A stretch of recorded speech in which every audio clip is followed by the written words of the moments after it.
Kylian Mbappé a renoncé à un énorme chèque cet été. On va voir pourquoi. Les graves accusations d'un coach contre l'Argentine de Lionel Messi et la nouvelle blessure mystérieuse de Neymar. C'est le programme du journal du foot numéro 1364.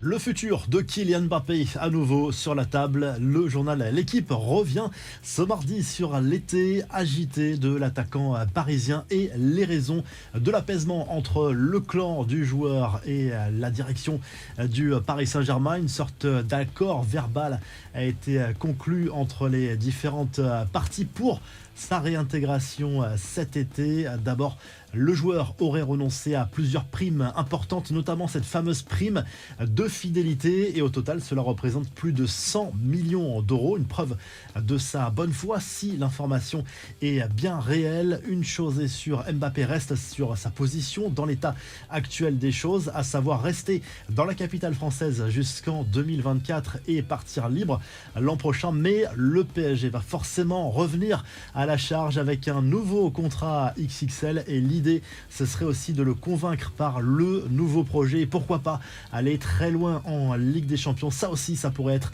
un argument important pour Kylian Mbappé pour le persuader de rester au PSG. L'actu des Bleus à 2 jours du match contre l'Irlande au Parc des Princes dans le cadre des éliminatoires de l'Euro 2024. En conférence de presse, le sélectionneur de l'équipe de France a parlé de sa relation avec Kylian Mbappé et son rôle de capitaine. C'est une responsabilité supplémentaire. Il prend beaucoup de place sur le terrain et en dehors, mais il n'est pas là pour prendre toute la place, a prévenu Deschamps qui a également été interrogé sur la MKD, le trio Mbappé, Kolo Muani, Dembélé, désormais réunis au PSG comme en équipe de France. Et le coach tricolore se frottent les mains de leur complicité grandissante. Deschamps qui a reconnu par ailleurs être impressionné par la longévité d'Olivier Giroud, un exemple à suivre selon lui à tous les niveaux.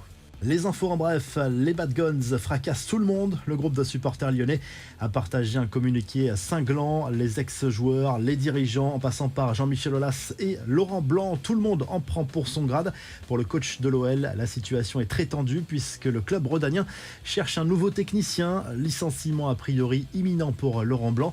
Une bien triste nouvelle à présent avec le décès du défenseur international panaméen Gilberto Hernandez. Il avait seulement 26 ans. Le joueur du CA Independiente a été tué lors d'une fusillade dans son pays. L'Argentine favorisée lors du dernier mondial, c'est un son de cloche que l'on entend régulièrement. L'ancien sélectionneur des Pays-Bas, Louis van Gaal, en est convaincu. Pour lui, la victoire de l'Albi Céleste au Qatar était courue d'avance pour permettre à Messi de soulever le trophée. Il fait notamment référence à l'arbitrage suspect du match entre les Pays-Bas et les Argentins en quart de finale. Des nouvelles de Neymar qui a rejoint la sélection brésilienne. C'est son grand retour 9 mois après son dernier match avec la Seleção et les rumeurs de retraite. La star d'Al Hilal s'est offert un petit bain de foule à son arrivée à l'hôtel des Brésiliens. Silence radio en revanche face aux médias sur son état de forme, mais il portait un bandage à la main droite dont il n'a pas divulgué l'origine. L'attaquant de Manchester United, Anthony, prend lui la porte de la Seleção. Il a été exclu du groupe après les révélations de la presse sur des soupçons de violence conjugale sur son ex-petite amie. Détail sordide, elle était enceinte au moment des faits présumés. Quand on sait qu'elle a perdu son bébé, cela aggrave son cas, accusation qu'il nie formellement. Un mot du mercato, selon le Daily Mail, une délégation d'Al Ittihad est à Londres pour tenter de boucler le transfert de Mohamed Salah. Liverpool résiste encore, mais attention, une offre de 235 millions d'euros devrait être mise sur la table pour l'international égyptien. Enfin, 18 ans après son départ pour le Real Madrid, Sergio Ramos a officiellement rejoint le FC Séville, son club formateur. Le défenseur espagnol de 37 ans s'est engagé jusqu'à la fin de la saison. Allez, on passe à la revue de presse pour terminer ce journal du foot et le journal Marca revient sur la déclaration commune des cadres de l'équipe masculine espagnole, Morata, Azpilicueta, Asensio ou encore Rodri qui ont lu un communiqué commun représentant l'avis global de la sélection masculine espagnole sur l'affaire Rubiales.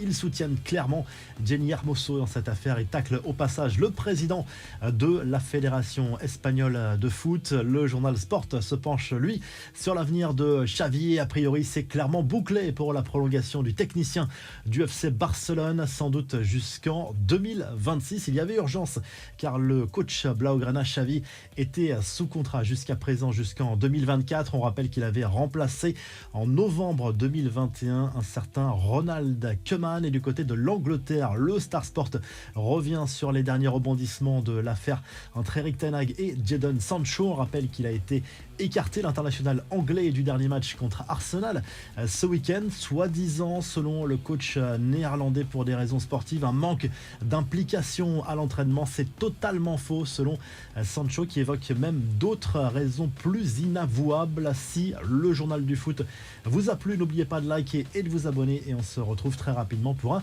nouveau journal du foot.